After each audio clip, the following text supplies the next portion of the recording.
OK. Alors, on a déjà parlé de une petite introduction à l'histoire, Un visage pour l'éternité de C.S. Lewis. On a déjà regardé un peu les caractères. Maintenant, je veux vous raconter un peu l'histoire. Là, je veux faire ça comme il faut. Donc, je vais prendre quelques vidéos pour vous raconter cette histoire. L'histoire commence avec une explication de euh, qu'est-ce que Orual veut faire dans ce livre. Elle commence en disant, je suis maintenant vieille et je n'ai plus aucune raison d'avoir peur du colère des dieux.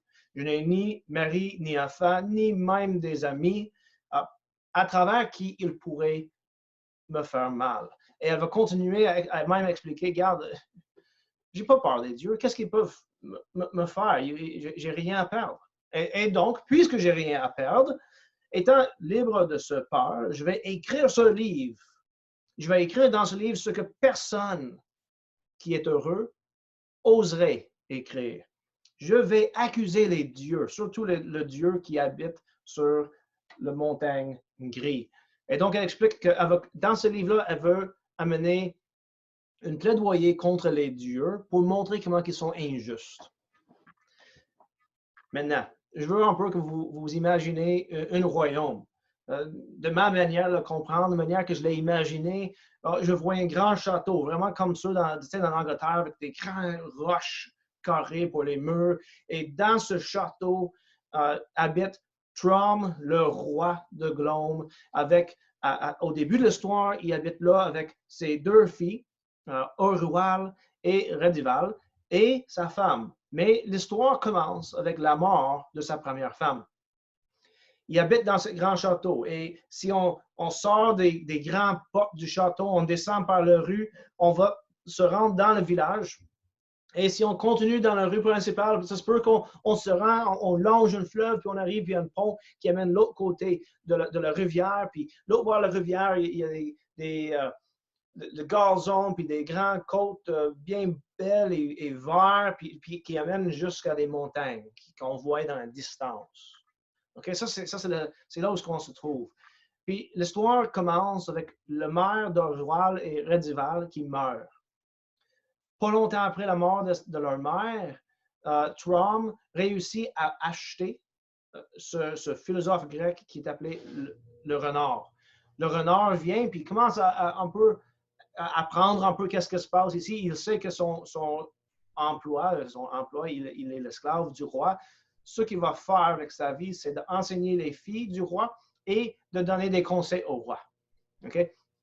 Et donc, lui, il commence à essayer d'apprendre qu'est-ce qui se passe dans cette culture ici. Il apprend un peu de Ungit, puis il y a une section dans le livre où ce que tu entends le renard qui est en train de comparer Ungit à Aphrodite, le déesse grecque. Et c'est très intéressant de voir cette comparaison que fait le renard. Après ça, la vie continue un petit peu, mais le roi veut avoir une autre reine, une autre femme, car jusqu'à ce moment, il n'a pas aucun garçon qui pourrait hériter son trône. Donc, il fait venir une autre femme qui va l'épouser. Et c'est en préparant de souhaiter la bienvenue à cette nouvelle reine que Orual découvre à quel point qu'elle est laide. Elle est tellement laide que les prêtres de Ungit suggèrent à Trom qu'il faudrait mettre une voile sur la face des petits.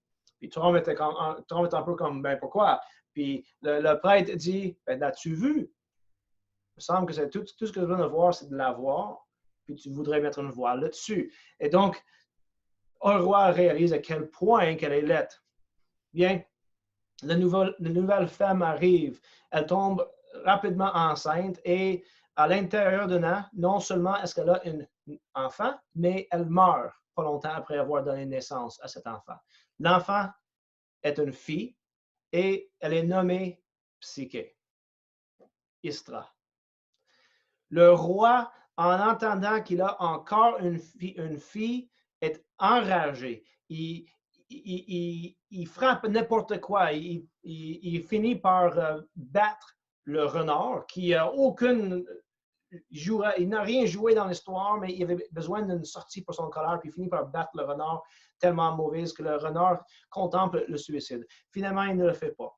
Et la vie retourne un peu à normal. Orwell nous explique qu'elle sauve Psyché de Bata, la femme, qui devait prendre, la servante, qui devait prendre soin des filles. Puis c'est Orwell qui va finir par lever Psyché comme sa propre fille. Elle dit dans l'histoire que ce sont les meilleurs moments de sa vie. La vie ne pourrait pas être plus belle. Elle avait, bien entendu, un fils qui l'adore, elle, qui l'aime, qui est après elle pour tous ses besoins, et donc elle se sent totalement utile. Et là, on nous parle un peu de Psyché. Elle nous parle de à quel point elle est belle. Elle est tellement belle que le peuple commence déjà à dire que c'est quasiment divin, sa beauté. Et Psyché tombe en amour avec les montagnes. Et on peut comprendre un peu pourquoi. Il y a un aspect quasiment mystérieux avec les montagnes. Et Psyché tombe en amour avec les montagnes et elle rêve de pouvoir marier le fils de Anget, le dieu des montagnes. Mais les bons temps arrivent vers leur fin.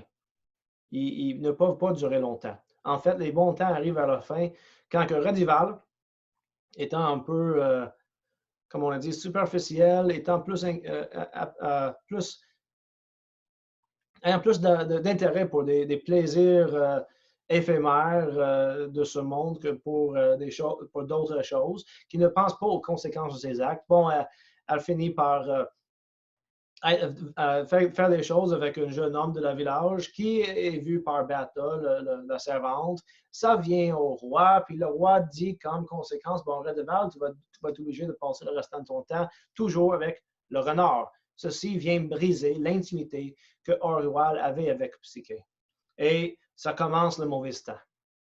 Ça continue pour Orwell, non seulement par des actions jaloux de Redival envers Psyché, qui est constamment en train de dire à quel point Psyché n'est pas bonne, mais ça continue parce que pas longtemps après, il y a une mauvaise année dans l'agriculture.